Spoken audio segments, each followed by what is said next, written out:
For those who follow Facebook, Instagram, and other social media platforms, it's easy to get caught up in what everyone else is doing. Sometimes it feels as though the rest of the world is having a great time, eating incredible food, or visiting spectacular places. In the best of times, this can be deflating, but especially during a pandemic. For those who are alone, watching people spend time with others, even within their own household, can be difficult. In the Parsha Matot Maseh, we find a long list of the names of places that the Israelites visited during their journey through the wilderness. The rabbis used their midrashic imagination to describe God telling Moses to write down all the places they visited so they can look back and remember all of God's miracles. It is as if Moses kept a daily blog of this great adventure. From the perspective of Moses' Instagram followers, the Israelites were always on the move. Each day seemingly brought a new place to explore. But Rashi points out that this was actually not the case at all.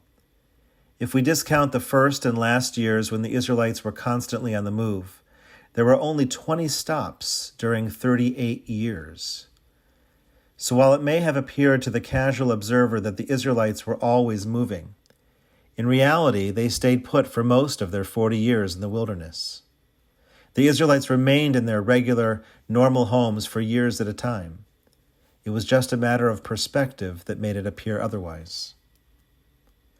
I find that the longer the pandemic continues, the harder it is for me to maintain proper perspective. Not only do I forget the day of the week, but I often lose count of the number of weeks or months it has been since I last made a call or seen a friend. When we see a certain troublesome behavior out in the streets or on television, it's easy to lose perspective and assume that this behavior is representative of the larger population. Rashi reminds us to take a step back, breathe, and recalculate, acknowledging that our first impression is not always as accurate as we might think it is. We have now finished our second book of the Torah during the pandemic. When we finish the book of Leviticus, I invoke the words Chazak, Chazak, V'nit Chazek. Be strong, and we will strengthen each other. Now finishing the book of Numbers, the words are repeated once again, this time perhaps even more importantly. As we make our way through the summer, it is so easy to let one's guard down and take our eyes off the ball. Instead, we must remain strong, and we will continue to strengthen each other.